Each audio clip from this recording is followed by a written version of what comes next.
Hello, everyone. Welcome to Learn English podcast. 5 tips to improve your English through podcasts. If you are a young person who is serious about improving your English, you must understand that one of the most powerful and modern ways to do it is through podcasts. And while there are many different methods available today, from apps to YouTube to social media, podcasts offer something unique because they train your ears, your brain, and even your speaking ability in a natural way, just like how children learn their first language by listening again and again. And in this long message, I will share with you 5 powerful tips on how to improve your English through podcasts.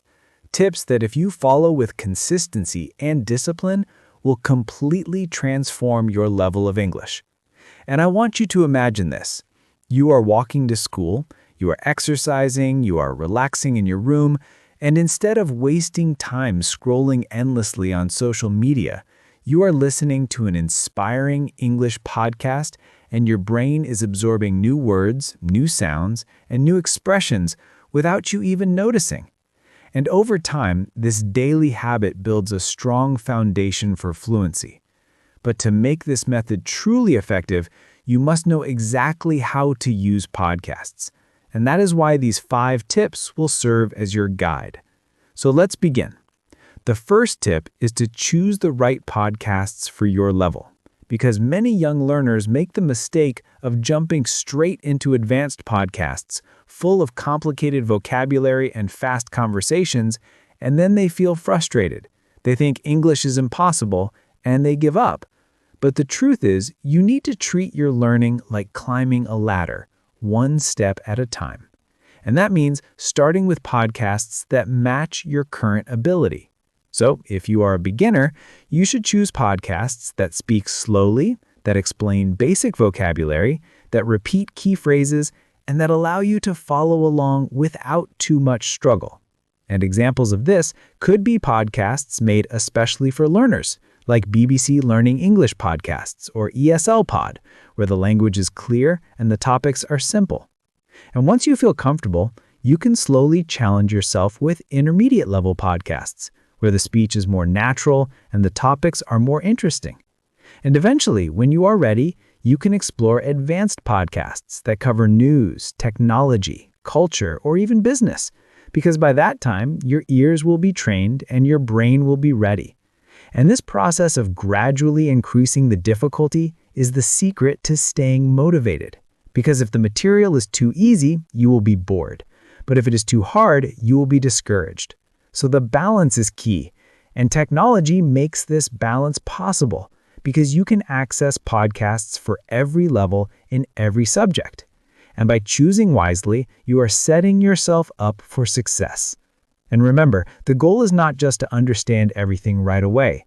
The goal is to challenge your brain little by little until understanding becomes automatic. The second tip is to practice active listening instead of passive listening. Because many young people think that just playing a podcast in the background while doing something else will improve their English.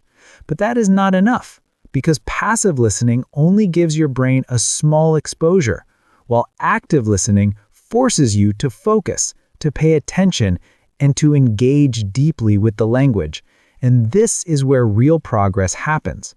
So how do you listen actively? You start by choosing a short podcast episode, maybe 5 or 10 minutes, and then you listen carefully with full concentration, no distractions, no multitasking. And as you listen, you take notes of new words, phrases, and expressions that you don't know. And after finishing, you look up those words, repeat them, and try to use them in your own sentences. And then you listen to the same podcast again, but this time with more understanding. And by repeating this process, you are training your brain to not just hear English, but to process it, to analyze it, and to make it your own. And another way to make active listening more powerful is to use transcripts if they are available. Because many podcasts provide written text, and this allows you to read while listening, which strengthens the connection between sound and spelling. And once you are more advanced, You can challenge yourself by listening without transcripts first, and then checking later to see what you missed. And this method of switching between listening and reading, repeating and reviewing is what makes podcasts such an incredible tool. Because every time you revisit the same material, your understanding grows deeper, your memory becomes stronger, and your confidence increases. And I promise you, if you train yourself to listen actively for at least 20 to 30 minutes every day, your English will improve faster than you can imagine, because your ears will become sharp, your brain will become flexible, and soon English will feel natural. The third tip is to use podcasts for shadowing practice. And this is one of the most powerful techniques young learners can use because shadowing means listening to a podcast and repeating what you hear at the same time, like an echo. And although it feels difficult at first, it is the fastest way to improve your pronunciation, your rhythm, and your fluency, because you are training your mouth to move like a native speaker and your brain to think in English without translating.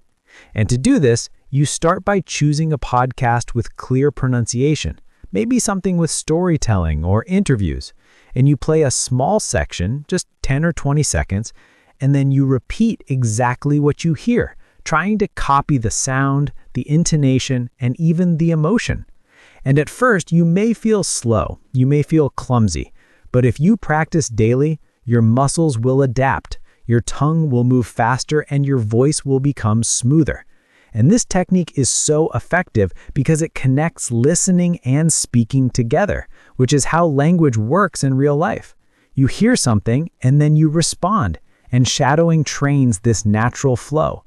And once you become comfortable, you can shadow longer sections, full sentences, and even full podcast episodes.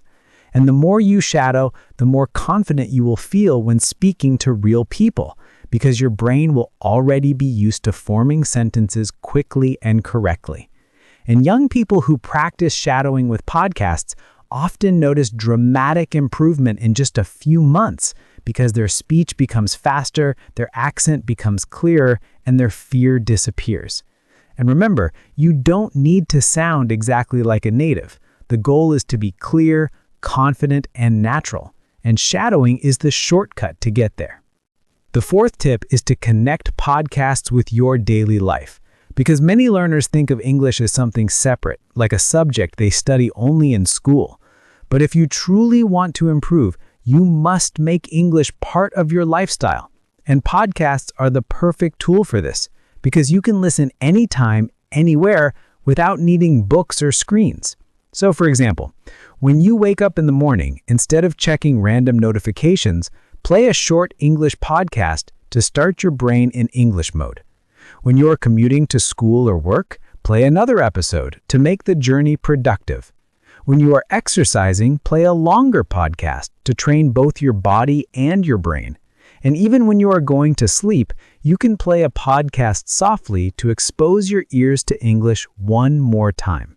And this habit of surrounding yourself with English will completely transform your progress, because your brain learns best through repetition and immersion.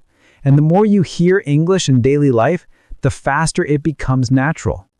And to make this even more powerful, choose podcasts on topics you actually enjoy, whether it's sports, music, technology, self-improvement, or even comedy. Because when you listen to things you love, you will not feel like you are studying. You will feel like you are simply enjoying content. And this is the secret to staying consistent. And consistency is the true key to fluency, because learning a language is not about one big effort. It is about small daily efforts that build over time. And podcasts allow you to keep learning even when you are busy, turning every moment into an opportunity for growth. The fifth tip is to take what you learn from podcasts and use it actively, because listening alone is not enough. You must transform what you hear into speaking and writing. Otherwise, your knowledge will stay passive, and passive knowledge is useless if you cannot use it. So after listening to a podcast, take 2 or 3 new words or expressions and try to use them in your own sentences. Say them out loud, write them in a notebook, or even record yourself speaking them. And if you can, share them in conversations with friends, classmates, or online communities. And by using new vocabulary actively, you are telling your brain, this word is important, keep it. And the more you repeat it in different situations, the more permanent it becomes. And another way to use podcasts actively is to summarize the episode in your own words, either by speaking or writing. And this practice forces you to process what you heard, organize your thoughts, and express them in English.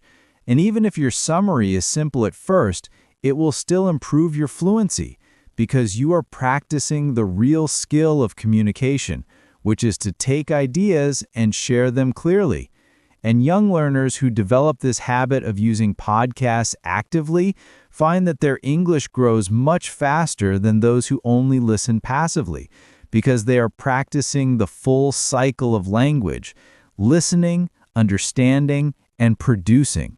And this is how real fluency is built, step by step, by transforming input into output. And podcasts give you endless input to practice with, so you will never run out of material. And the more you use it, the stronger your skills become.